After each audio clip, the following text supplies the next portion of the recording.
Gloria a Dios. ¿Cómo están? ¿Cómo pasaron la semana? ¿Qué novedad tienen? ¿Qué ha hecho el Señor con ustedes? Me sanó. Qué bueno, sí. ¿Cuántos padecieron de esa gripe y ese virus que estaba dando durante todas estas 2 semanas? Casi que todos, ¿cierto? Este, pero podemos dar gracias a Dios que ya estamos sanos y ya podemos estar aquí. Y los que no están al 100%, al menos están suficientes como para estar acá. Y eso también es muy importante. Hey, bienvenidos a los que nos visitan por primera vez. Qué bueno verlos. ¿Quién los invitó? Ahí está. Qué bueno. Anaís y Fran. Ellas son las evangelistas de la iglesia, ¿sabes? Ellas invitan a todo el mundo. Anaís and Fran, they are the evangelists of the church. They are inviting people constantly. So, muy bien por ustedes, chicas. Sigan así. Ahora todos vamos a imitarlas. ¿Sí? Y vamos a empezar a invitar bastantes personas, ¿no? Este, Antes de empezar con la palabra de hoy, yo quiero que usted haga una oración conmigo por esas familias que no están aquí hoy, que usted sabe, que usted conoce. Nosotros de allá de Franklin teníamos un grupo, ya estamos teniendo un grupo como de 70, 80 personas, y muchas de esas familias dejaron de venir cuando nos mudamos para acá. Entonces, ¿qué le parece si usted piensa en alguna cara que se recuerde? Y vamos a hacer una oración por ella. Yo voy a orar aquí rapidito, de manera general, y si usted tiene en su mente a alguien que le recuerda ahora mismo el Señor, vamos a orar por ellos, para que el Señor los traiga y pueda congregarlos con nosotros nuevamente. Amén. Señor, gracias, Padre, por esas familias, esas personas que estuvieron con nosotros antes, Señor, que quizás por alguna razón no han venido más, quizás por la distancia, quizás por cambios de trabajos, quizás por preferencias o quizás por enfriamiento espiritual.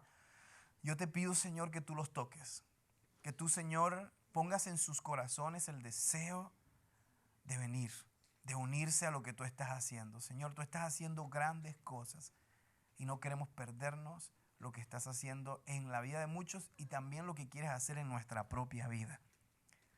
Así que te pido que traigas a los perdidos, que traigas a los descarriados, que traigas a aquellos que se han quedado atrás. Y también oramos por aquellos que aún no han venido, aquellos nuevos, nuevas familias, nuevas caras y nuevas personas que vamos a ver en el futuro. Te pedimos que las traigas y que nos confíes las almas de la ciudad. En el nombre de Jesús. Amén y amén.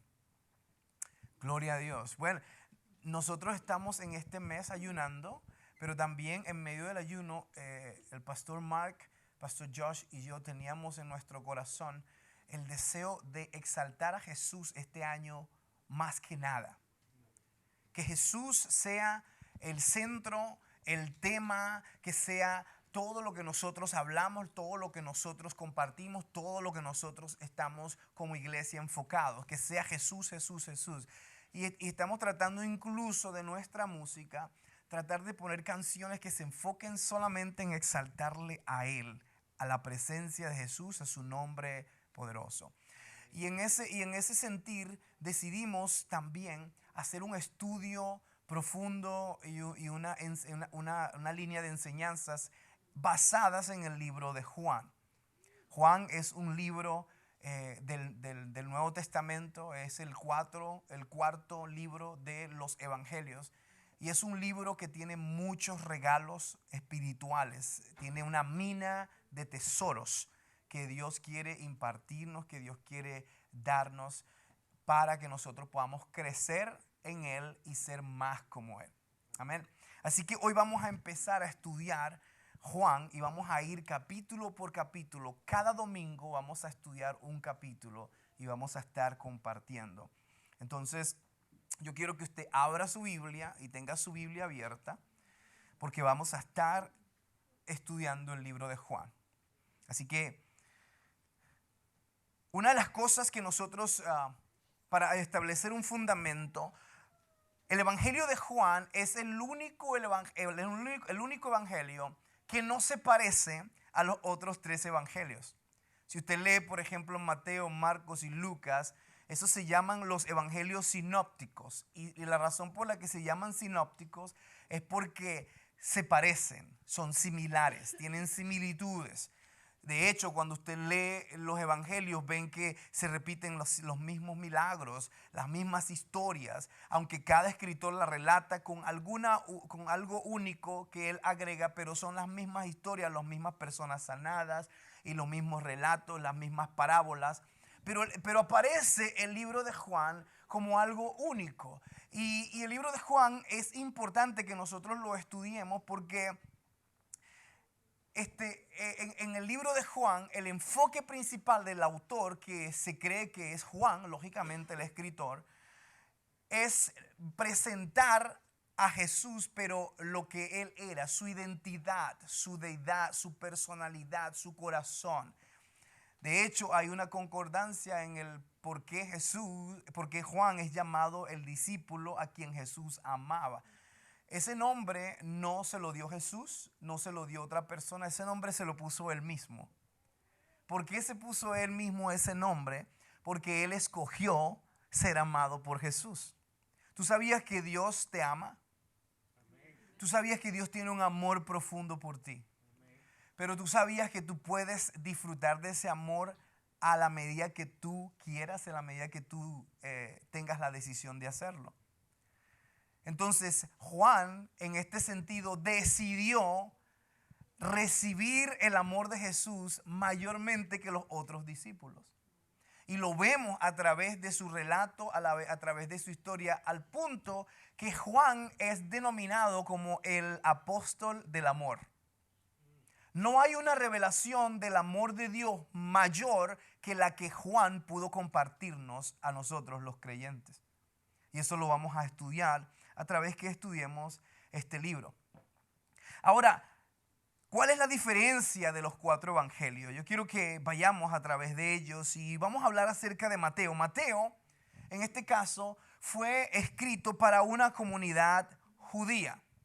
¿Ok? El enfoque de este libro es en lo que Jesús dijo, sus enseñanzas y su figura mesiánica.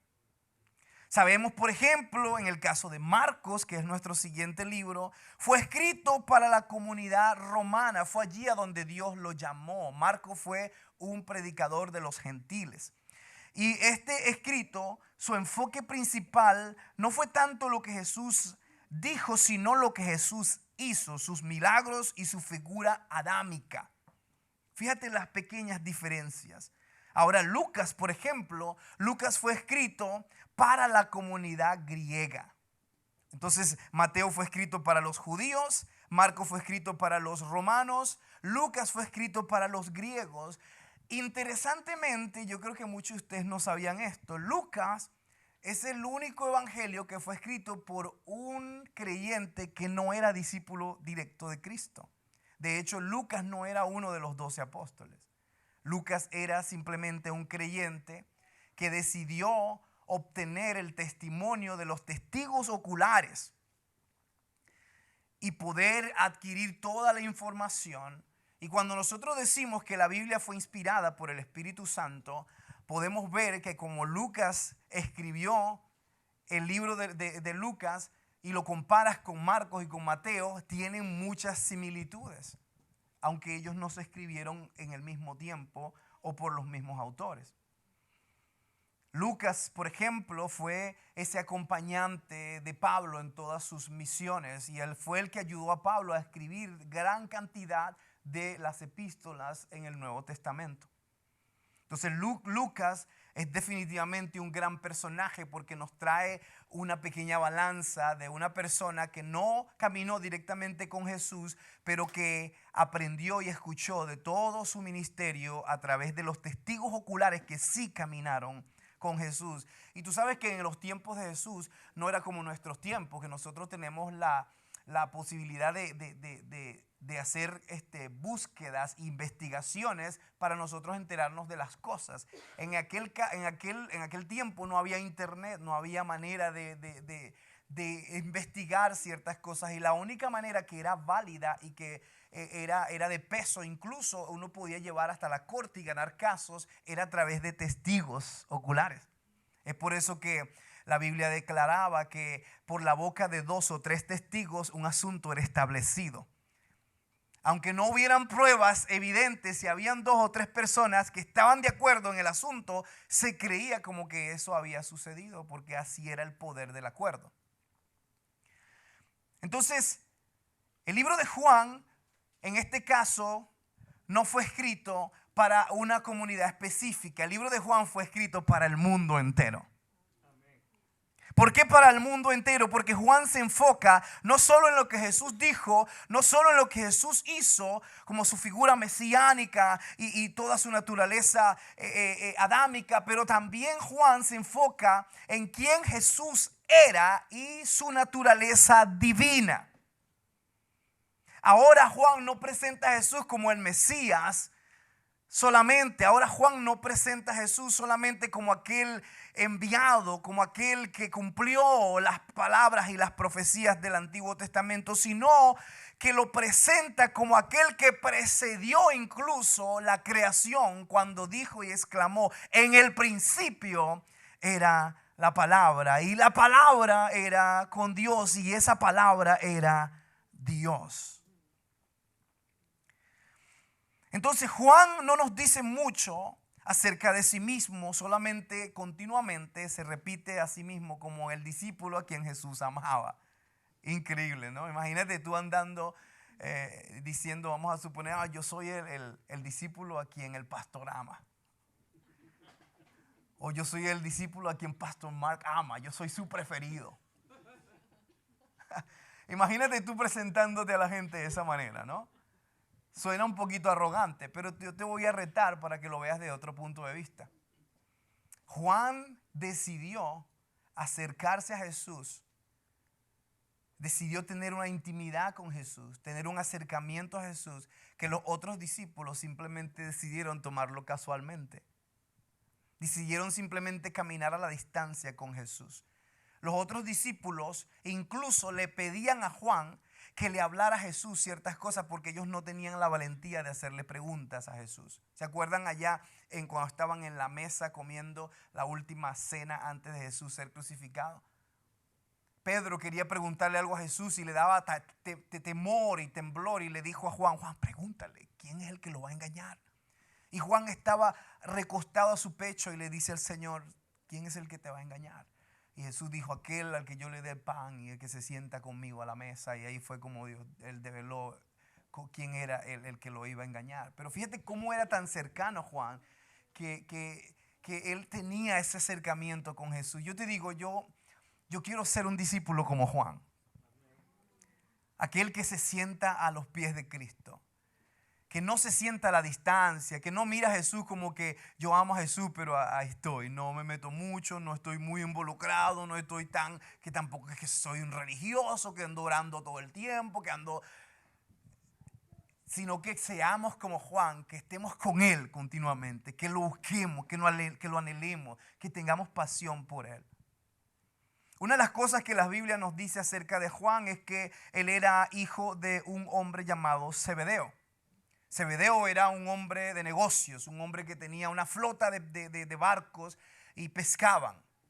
Y él era hijo de Zebedeo. Interesantemente, en la Biblia, cuando la Biblia se toma el tiempo de mencionar un nombre, es porque tiene un peso detrás de ello. Y cuando la Biblia dice que Juan y su hermano Santiago eran hijos de Zebedeo, no era cualquier statement, no era cualquier cosa que estaban diciendo. Estaban diciendo que eran hijos de ese prominente hombre de negocios. De manera que Zebedeo era un hombre que tenía flota, que tenía dinero, y Juan y Santiago no necesitaban nada. Tenían riqueza y tenían mucha prosperidad por el negocio de la pesca de sus padres. La madre de Juan fue Salomé. Se habla de Salomé, por ejemplo, como una de las que fueron a la tumba temprano en la mañana cuando Jesús resucitó. El hermano de Juan era Santiago. Juan era socio en el negocio de pesca con Pedro también, que era otro pescador. Y Juan y su hermano Santiago recibieron el apodo después de los hijos del trueno. Primero eran los hijos de Zebedeo, pero algo sucedió donde Jesús los bautizó y dijo, ahora ustedes serán los hijos del trueno. Ya les voy a contar un poquito acerca de él. Porque cuando tú entiendes la vida de Juan, Juan no era ese discípulo amado todo el tiempo. De hecho, Juan se conocía por los pescadores que eran personas toscas, rudas, salvajes, de mal hablar. Eran personas que a veces eran incluso tramposas y trataban de aprovecharse de la gente vendiéndole menos pescado de lo que las personas pagaban. Y eran personas que de alguna manera tenían un carácter fuerte y a veces explosivo.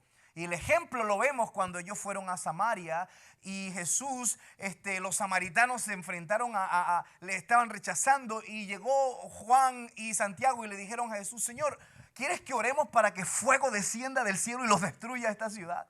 O sea, así era el temperamento de Juan, así era el corazón de Juan. Pero solamente bastó a que Juan caminara con Jesús y en 3 años y medio Juan pasó de ser hijo del trueno a ser el apóstol del amor. Qué interesante cómo caminar con Jesús puede cambiar incluso nuestro temperamento. Díganle a la persona que está a su lado, ¿ves que sí puedes cambiar? Díganle. ¿Por qué? Porque muchos de nosotros a veces venimos a Cristo y estamos en nuestras familias y decimos, pero yo soy así, tú sabes que yo soy así, no puedo cambiar. Ese es mi temperamento. Pues entonces acomódate y siéntete cómodo ahora porque así es como tú me conociste y así es como tienes que cargar conmigo. Y a veces hasta ponemos condiciones a la gente de que nos acepten como somos, pero se nos olvida que si somos cristianos y estamos caminando con Cristo, estamos supuestos a ser transformados por Él. Lo que quiere decir que ese carácter picante que tienes tiene que morir. Diga, ay, ay, ay, pastor. Ese carácter explosivo que cuando te medio tocan te enciendes como una llama explosiva, tiene que ser domado. Porque estás caminando con Cristo. Y Cristo todo lo cambia. Cristo todo lo transforma. Cristo todo lo que toca lo hace de nuevo. Cuando nosotros caminamos suficiente con Cristo, comenzamos a pensar diferente, a hablar diferente, a sentir diferente. Nuestras escogencias cambian, nuestras preferencias cambian. De repente veíamos tanta televisión y shows que nos dañaban la mente y el corazón y de repente ahora no tenemos deseo por ello. Ahora queremos es ver algo que nos edifique, algo que nos llene, que nos dé un buen ejemplo. Porque estamos caminando con Cristo. Si tú estás caminando con Cristo y te gusta estar escuchando cosas perversas, viendo películas de terror y cosas que no edifican, entonces quizás no estás caminando como Juan, el apóstol del amor. Quizás estás caminando más o menos como Judas. Como que estás con Jesús, pero tienes tu agenda secreta. Estoy hablándole a alguien hoy.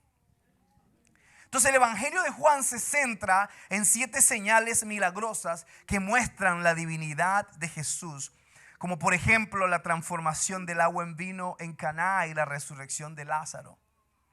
Juan nos da un abreboca de la identidad de Cristo, que es una identidad que nos despierta a nosotros a creer. ¿A creer qué? A creer que Jesús tiene poder, a creer que Jesús tiene autoridad, a creer que Jesús tiene control sobre todas las cosas, a creer que Jesús conoce todas las cosas, a creer que Jesús es nuestro Salvador, nuestro sanador, nuestro libertador. Él es nuestro amigo fiel, no nos abandona, permanece fiel, nos da esperanza. Él vino no para condenarnos, sino para salvarnos. Él vino para que el mundo fuera salvo por Él. Entonces Jesús vino para que todo aquel que en Él crea no se pierda, sino que tenga vida eterna.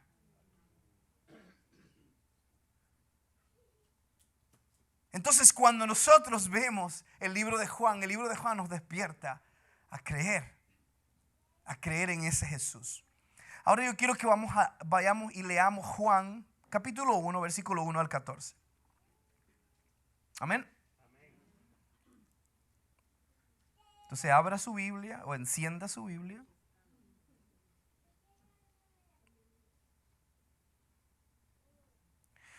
Y Y dice de la siguiente manera.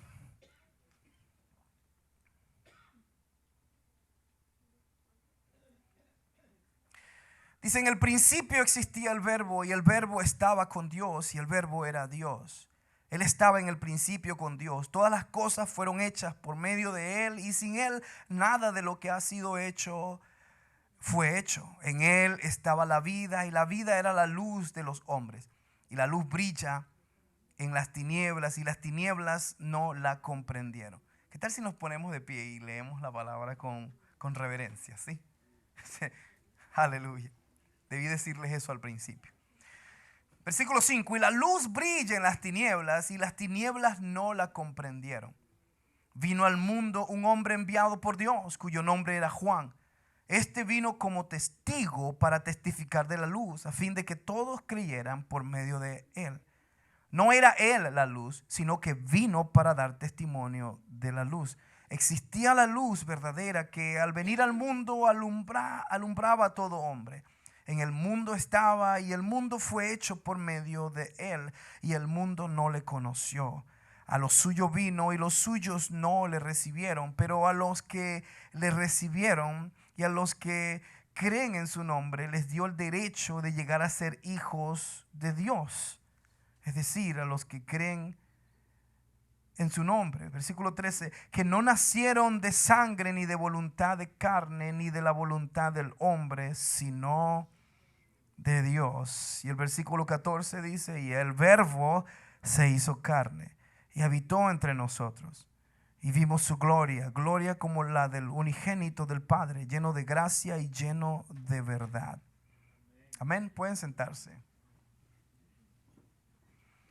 Hermosa palabra, ¿no? En esta porción el escritor nos describe a un Jesús que antecede a la creación y lo describe como Dios mismo. Es el único evangelio donde Jesús ahora abiertamente es descrito y definido como Dios mismo. Y yo creo que hay algo muy importante que nosotros debemos aprender en este versículo. Fíjate que esto era un tema de mucha controversia. Aún hoy sigue siendo de mucha controversia. Pero la Biblia es enfática y clara al declarar que Jesús no solamente es hijo de Dios, pero que Él es Dios, hecho carne, reencarnado en el cuerpo, en la persona de Jesús. Jesús es la manifestación de la deidad de Dios. Jesús es la palabra y la palabra es Dios. Entonces en Jesús estaba la vida y la vida era la luz de los hombres. Jesús es literalmente la vida y su luz resplandece en las tinieblas. Es por eso que los demonios tiemblan y huyen cuando Jesús está presente. Es por eso que las tinieblas no pueden prevalecer cuando Jesús está presente, porque Jesús es la luz del mundo. Porque Jesús es la luz y la luz resplandece y las tinieblas no pueden sostener. Las tinieblas tienen que huir. El capítulo 1 también nos presenta a otro personaje que es Juan. No es Juan el escritor de este libro. Este no era Juan el discípulo, sino Juan el Bautista. Ahora, ¿qué sabemos de Juan el Bautista? Porque Juan tomó un rol muy importante en la vida de Cristo, especialmente en preparar su ministerio. Juan era primo de Jesús, sabemos que era primo segundo de Jesús. Sabemos, de acuerdo a la historia de Juan, que su nacimiento fue anunciado por un ángel a su padre Zacarías, que era sumo sacerdote en ese momento. Sabemos de Juan que estaba lleno del Espíritu Santo desde el vientre de su madre cuando abrazó a María, y Juan saltó lleno del Espíritu porque había tocado, había sentido la presencia de Jesús. Sabemos también que Juan vivía una vida sedentaria, consagrada y apartada para Dios. Juan era un profeta. Juan era un hombre de Dios que fue enviado para preparar el camino del Señor. La Biblia nos dice que Juan fue llamado para aplanar el terreno, para preparar el terreno para el Mesías. ¡Wow! ¡Qué llamado fue el llamado de Juan!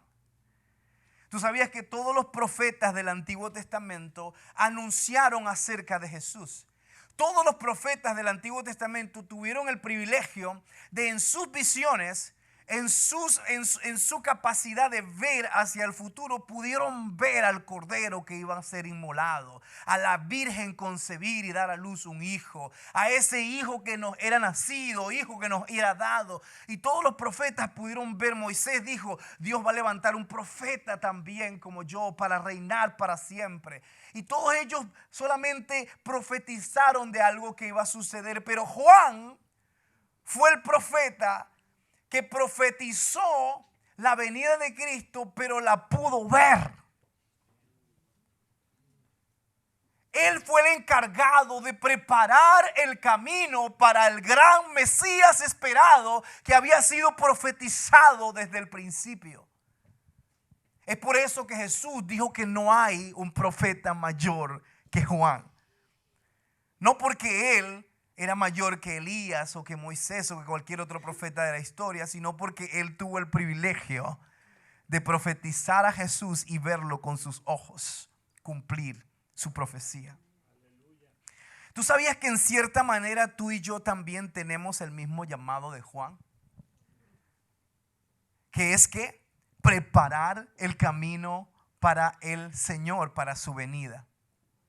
La única diferencia es que estamos hablando de su segunda venida. Y esta vez Él no vendrá como el Mesías prometido. Esta vez, según la Biblia, dice que Él va a venir como juez y Señor de toda la creación y aplicará juicio y justicia sobre toda la tierra.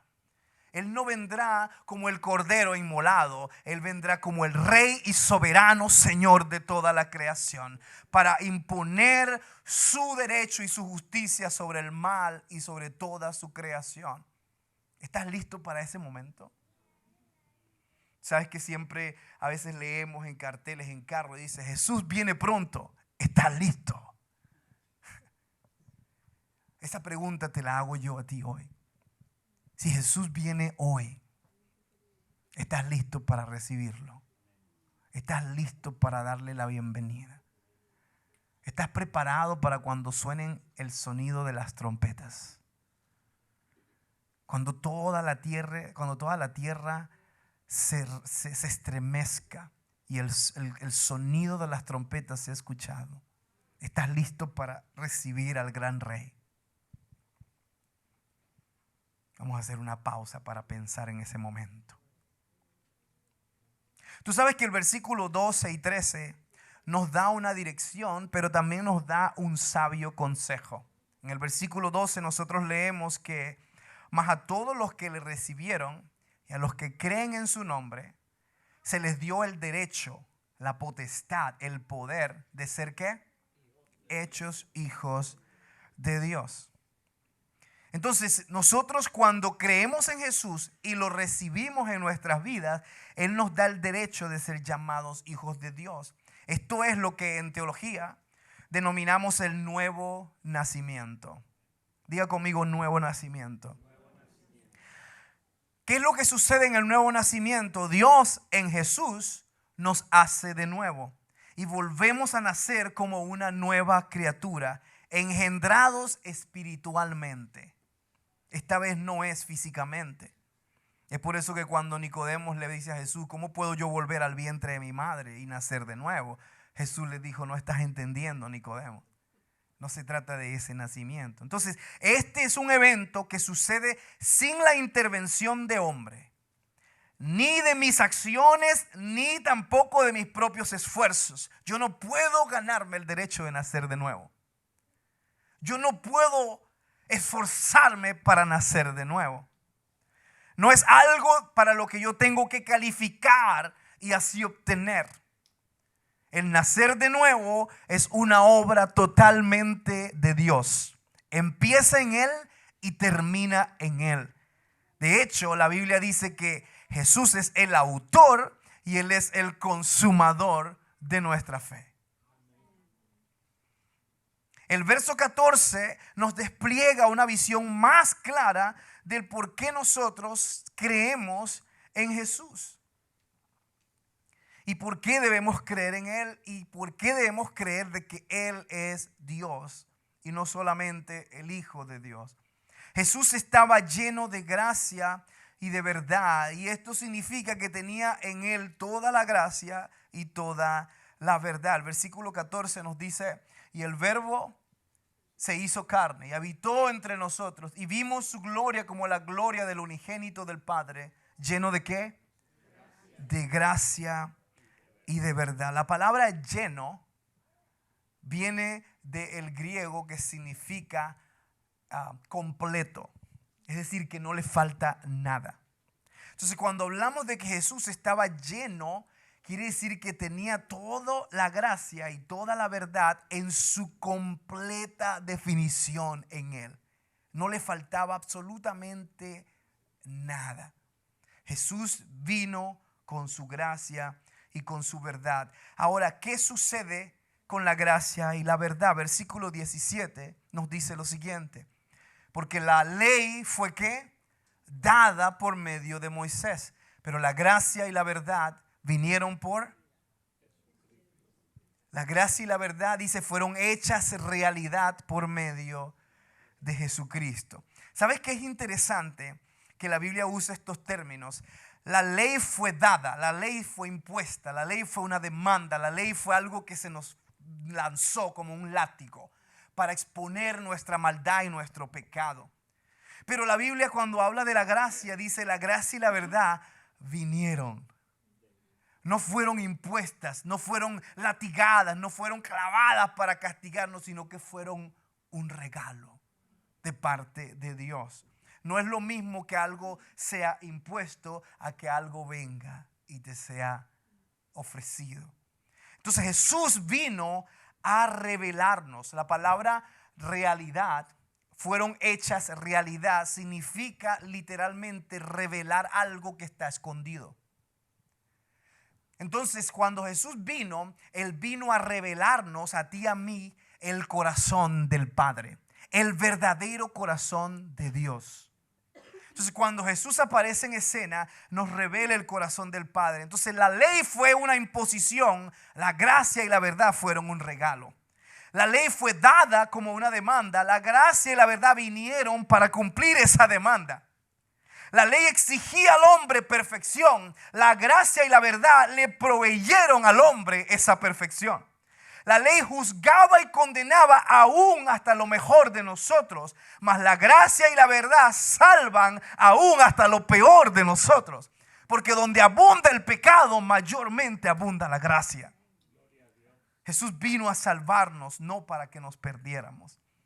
La ley fue impuesta para condenar el pecado del hombre, pero no ofrecía solución. La gracia y la verdad vinieron para salvar a los hombres de sus pecados. Fíjate que la gracia y la verdad no son solo atributos de Dios. La gracia y la verdad son Jesús mismo. Son su esencia, su identidad, su carácter, su persona, su representación misma. Jesús es gracia, Jesús es verdad. Es quien Él es. Ahora vayamos al versículo 29 de este capítulo. Vamos a saltar un poquito. Versículo 29 nos habla de otro término que usa el escritor. Y nos dice que Jesús también era ¿qué? Dice, al día siguiente vio a Jesús que venía hacia él y dijo, he aquí el Cordero de Dios que quita el pecado del mundo. El Cordero de Dios, el Cordero de Dios. ¿Tú sabías que en el Antiguo Testamento la ley estableció un rito con lo que era el cordero sacrificial? Básicamente lo que sucedía era que como el hombre no podía cumplir la ley y los estándares de Dios y siempre pecaba y siempre caía y siempre metía la pata, él tenía que traer una ofrenda que era un cordero para poder saldar su deuda de pecado con Dios. Este cordero era presentado, habían diferentes tipos de rituales. Uno era donde se presentaba casi que todos los días una ofrenda, pero había uno que era el cordero pascual, donde se presentaba una vez por año y se presentaba este cordero para entonces así lograr la paz con Dios.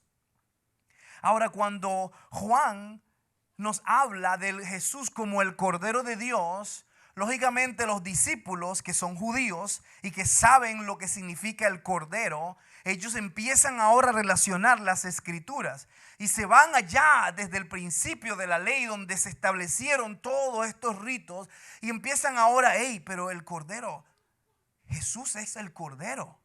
Ahora no es un cordero animal que va a ser sacrificado por mis pecados y yo te voy a tener libertad por un año, pero tengo que volver otra vez a pedir perdón y a pedir perdón y a pedir perdón y a sacrificar un nuevo cordero. No, esta vez Jesús se convierte en mi cordero y ese cordero sacrificial es el que va a quitar el pecado del mundo. No es el que va a cubrir, sino va a quitarlo. Lo que hacía la sangre de los corderos del Antiguo Testamento era que cubría el pecado del hombre por un tiempo. Pero Jesús vino no para cubrir el pecado, sino para quitarlo de en medio. ¿Cuántos no están contentos por ello? ¿Cuántos no están contentos que Jesús, que Dios ahora no te juzga por tus pecados, sino que te juzga por la justicia de Cristo? De manera que tú no calificas para ir al cielo ahora mismo. Pero si tú tienes a Jesús como tu Señor y Salvador, Él te califica. Y cuando tú vienes al Padre, el Padre que es el simbolismo del sumo sacerdote, no va a verte a ti para saber si tú calificas. Va a ver a tu cordero para ver qué tan perfecto es el cordero.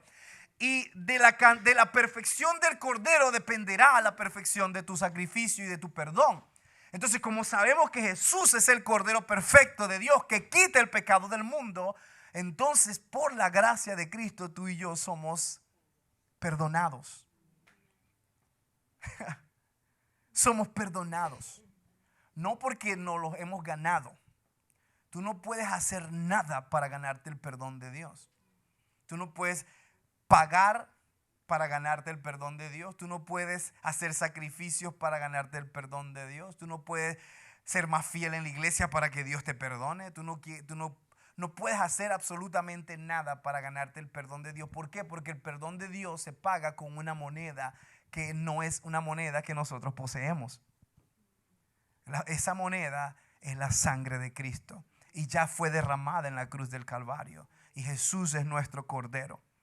Un comentario importante que lo voy a poner allí dice lo siguiente: los sacrificios levíticos servían para una sola persona por un pecado concreto, en tanto que el sacrificio de Cristo tiene un carácter universal. Él vino aquí a cubrir el pecado ¿de quién?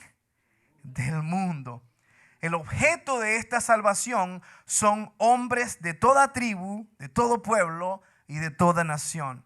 Entonces, el pago que hizo en la cruz fue más que suficiente para cubrir las deudas de todos. Su expiación fue suficiente para toda la humanidad, aunque solo es efectiva para ¿quiénes? ¿Te das cuenta por qué nosotros se nos pide creer en Jesús? Y creer no es nada más saber de que Él existe. Creer es poner toda nuestra confianza en Él. Es depositar toda nuestra confianza en Él. Sigamos adelante en el capítulo 1 de Juan.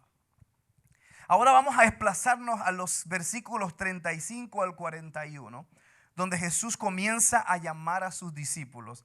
Y esto es algo muy interesante porque antes de entrar en detalles de los discípulos y cómo los llamó, me gustaría destacar 3 afirmaciones que se hacen acerca de Jesús en los versículos 41, 45 y 49. Fíjate que en el versículo 41 del primer capítulo de Juan se habla de que Jesús es el Mesías, reconociendo su rol mesiánico.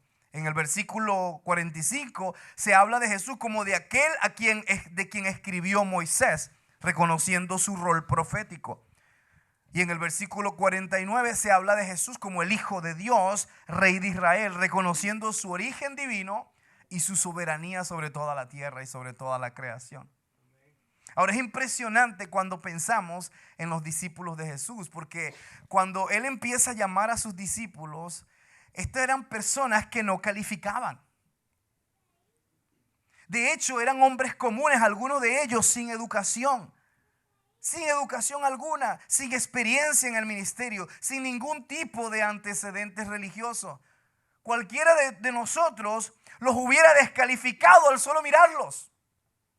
Así como usted escoge a las personas con las que quiere estar y usted los mira, nada más con mirarlos usted dice, oh, no quiero estar con eso. Y da la vuelta, ¿no? Ese era el tipo de persona que Jesús llamó. Aquellos que cualquier persona los miraría y dijera, ellos los apóstoles. No. Yo voy a buscar a hombres como Pablo, como eruditos, personas preparadas, estudiadas, que estén como Nicodemos. Ese sí va a ser un gran apóstol. Pero los discípulos no. Fíjate cuáles eran las profesiones de ellos. Habían pescadores que eran conocidos por su mal temperamento y vocabulario obsceno, como te hablé de Santiago y de incluso Pedro. Habían cobradores de impuestos que eran conocidos por robar a su propio pueblo. Habían celotes que se involucraban en política y anarquía y estaban intentando derribar al gobierno romano. Eran revolucionarios. A esos fueron los que Jesús llamó. Jesús no llamó a aquellos que se vestían bonitos como tú, que andaban limpiecitos y que se portaban bien. Y cuando le decía, hey, ¿cómo está? No, muy bien, todo está muy bien. Nunca nada mal sucede en sus vidas. Esos no fueron los discípulos que Jesús llamó. Los que Jesús llamó fueron aquellos que dijo, pastor, yo no sé a dónde estoy. No sé, estoy perdido, me siento mal, estoy quebrantado. Estoy tratando, pero no puedo. Son personas honestas, personas que no tenían nada que esconder, que sabían que necesitaban a un Salvador. Eran personas, los discípulos, eran personas que nadie apostaría que un día se convertirían en los apóstoles que pondrían al mundo patas arriba, que sanarían enfermos, que levantarían muertos, que echarían fuera demonios, que predicarían el evangelio hasta la muerte. ¡Wow! ¿Qué clase de equipo llamó Jesús? Llamó a personas comunes, pero bastó que se juntaran con Él y que caminaran con Jesús. Y aquellos que caminaron con Jesús se convirtieron ¿en qué? En grandes profetas de Dios. Ahora te pregunto a ti ahora, ¿será que tú hubieras sido uno de los discípulos que Jesús escogió? Tú sabes que cuando nosotros hablamos de ir al cielo, y muchos de nosotros a veces nos imaginamos esos hombres y mujeres de Dios de la Biblia, ¿no? ¿Cuál es uno de las personas que usted quiere ver cuando vaya al cielo? ¿A quién? Moisés. ¿Quién más? Eliseo. ¿Quién más? Esther, Jeremías. ¿Quién más quiere ver usted allá? A David. ¿A quién más quiere ver usted allá en el cielo? Pero esos hombres que pagaron un alto precio. Y poder llegar allá y querer hacer líneas para verlo, saludarlo y decir, hey, yo crecí leyendo tu libro y tu vida transformó mi vida. David, las canciones, no me gustó eso que hiciste allí con Betsabé, pero aparte de eso, David, tú fuiste un hombre que perseguía el corazón de Dios y eso me inspiró. Eso se escucha bonito, ¿no? Viendo. Pero ahora te voy a voltear la carta. ¿Será que cuando nosotros lleguemos al cielo, será que ellos van a estar buscando por nosotros para saber qué hicimos nosotros por Dios? Para felicitarnos por el trabajo que hicimos acá. ¿Será que ellos nos van a venir a buscar y decir, wow, yo escuché tanto de ti? Los ángeles hablaban de ti todo el tiempo, que estabas haciendo obras grandiosas para Dios. ¿Será que ellos también vendrán corriendo a nosotros para saber y conocernos y decir, ¿sabes qué? Estaba anhelando el día de verte. ¿Será que hemos marcado la diferencia acá en la tierra mientras hemos caminado con Cristo? Al punto que cuando lleguemos allá van a haber líneas de hombres. Imagínate David, Moisés y Elías haciendo líneas para conocerte. Y decir, wow, yo escuché todo lo que los ángeles hablaban de ustedes. Ustedes revolucionaron el mundo. Sanaron enfermos, predicaron el evangelio, vieron matrimonios restaurados. Imagínate Ellos que no pudieron experimentar la llenura del Espíritu Santo como tú y yo. Porque el Espíritu Santo solo venía sobre ellos, pero no estaba en ellos. Tú y yo tenemos al Espíritu Santo en nosotros morando en nuestro corazón.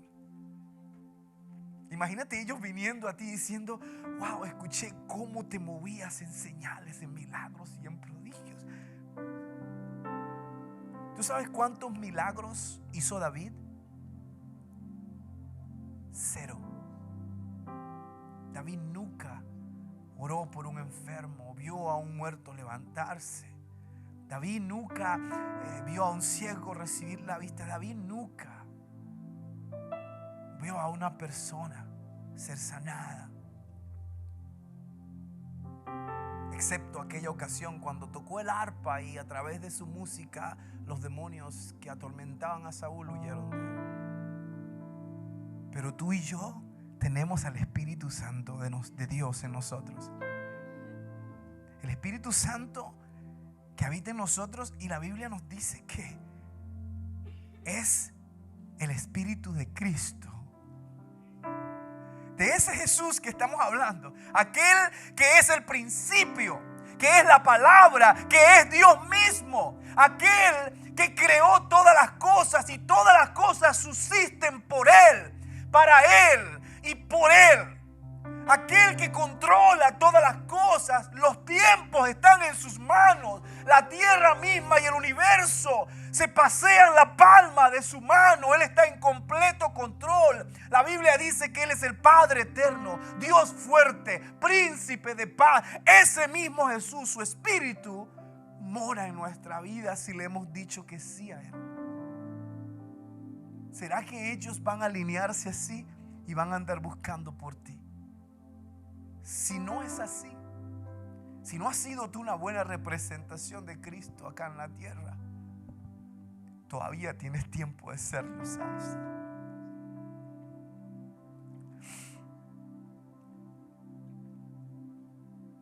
Pedro, Andrés, Felipe murieron crucificados. Bartolomé también fue crucificado, pero antes fue despellejado vivo. Mira cómo murieron los apóstoles. Judas se ahorcó, que lógicamente sabemos su historia. Matías fue apedreado y murió apedreado. Andrés fue crucificado. Tomás fue clavado con una espada en el corazón por predicar el evangelio. Felipe fue arrestado y asesinado. Mateo fue herido hasta la muerte. Bartolomé fue golpeado y luego crucificado.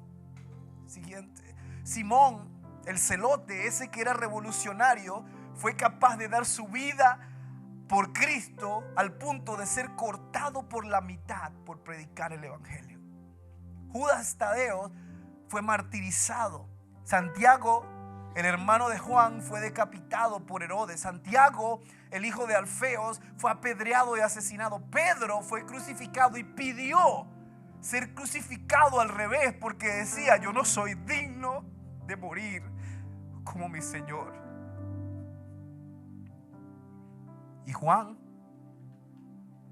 dice que vivió después de ser hervido en aceite y fue exiliado en una isla llamada Pasmos.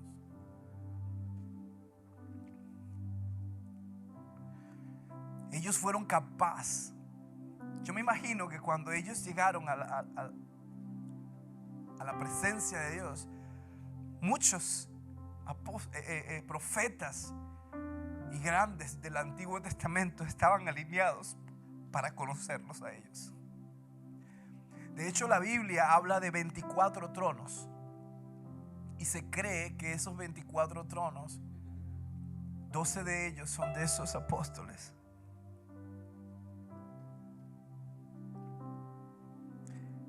¿Qué estamos haciendo por Cristo, hermanos?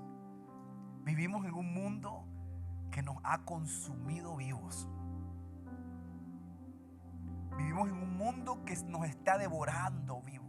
Sus placeres nos están empalagando nuestra vida al punto que se nos ha olvidado lo que es vivir para Cristo. Pensamos que vivir para Cristo es venir a la iglesia los domingos y cuando venimos nos sentimos bien con nosotros mismos. Pensamos que ya cumplimos la tarea. Mientras tanto, Jesús está allí esperándome el lunes, el martes, el miércoles, jueves, viernes, sábado. Es decir, vamos a pasar un tiempo juntos. Tengo muchos secretos que contarte. Tengo historias que escribir contigo. Quiero hacer grandes cosas en tu vida. Pero como no tenemos tiempo y solamente le damos una migaja los domingos, pensamos que estamos bien. Pero yo quiero retarte a que hoy tú seas un radical por Él. Y que hoy tú te levantes y le digas al Señor: Señor, yo quiero que mi nombre quizás no sea conocido aquí en la tierra, pero que sea conocido en los cielos. Póngase de pie conmigo.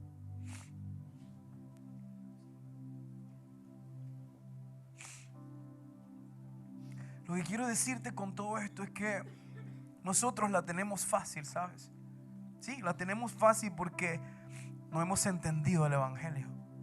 Pensamos que el Evangelio se trata de nosotros, se trata de venir a la iglesia y se trata de llamarnos a nosotros mismos cristianos, pero no puede estar eso más lejos de la realidad.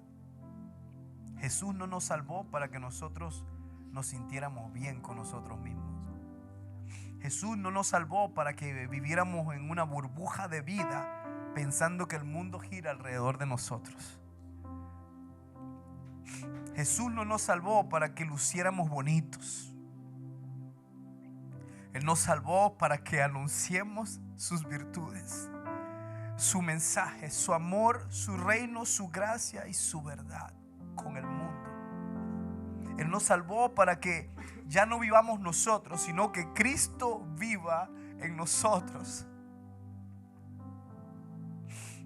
Y que todo lo que vivamos, lo vivamos para la fe del Hijo de Dios, aquel que nos amó y se entregó a sí mismo por nosotros.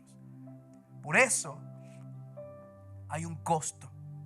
Hay un costo en proclamar a Jesús, hay un costo en seguir a Jesús, pero también hay un gran premio y galardón en proclamarlo. Hay un gran galardón por seguir a Jesús. De manera que cuando tú pagas el precio, también vas a obtener una cosecha que es el galardón.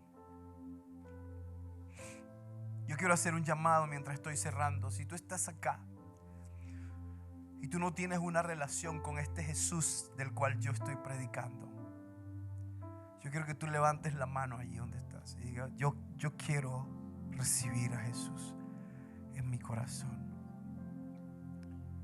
Puedes levantar tu mano y decir: yo quiero a Jesús, pastor. Yo lo quiero. Yo no puedo vivir sin Él. Y el segundo llamado es: si tú estás acá y tú te sientes que has vivido una vida tranquila, un evangelio a tu manera, te voy a pedir que pases adelante si quieres recibir el reto de dejar que Cristo haga su obra completa en ti. Así que el altar está abierto. Voy a llamar a los líderes que vengan a orar. Ricardo, Irama. Puedes venir también, por favor. Ahí en la esquina. Abajo, Ricardo.